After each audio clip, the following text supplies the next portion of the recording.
যুক্ত হয়েছি Rangpur medical college public high স্কুলের কেন্দ্র থেকে। ত্রয়োদশ জাতীয় সংসদ নির্বাচন, একই সাথে গণভোট। আমরা দেখেছি সকাল 7:30 থেকে শুরু হয়ে বিকেল 4:30 পর্যন্ত একটানা ভোট গ্রহণ চলেছে। ভোট গ্রহণ শেষে এখন গণনা চলছে। গণনা যারা এখানে কর্মকর্তা রয়েছেন তারা গণনা করছেন। আমরা রংপুরের বিভিন্ন কেন্দ্র ঘুরে দেখেছি, কোথাও কিন্তু আমরা কোনো অপ্রীতিকর ঘটনা পাইনি।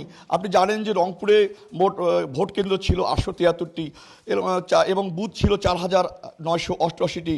রংপুর জেলা পুলিশের অধীনে ছিল 669টি এবং মেট্রোপলিটন পুলিশের অধীনে ছিল 204টি।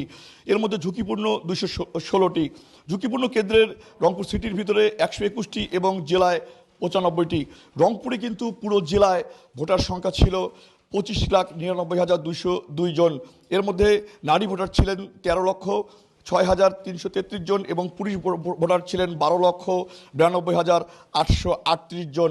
এখন ঘরেই হবে বিয়ে বাড়ির পোলাও, যদি থাকে আকিজ এসেনশিয়াল সুগন্ধি চিনি গুঁড়া চাল।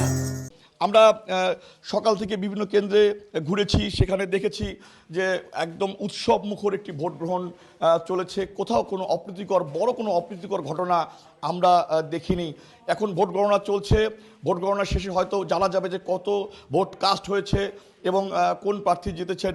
আমরা যারা সমর্থক রয়েছে তাদের মধ্যে আমরা উৎসাহ উদ্দীপনা দেখেছি।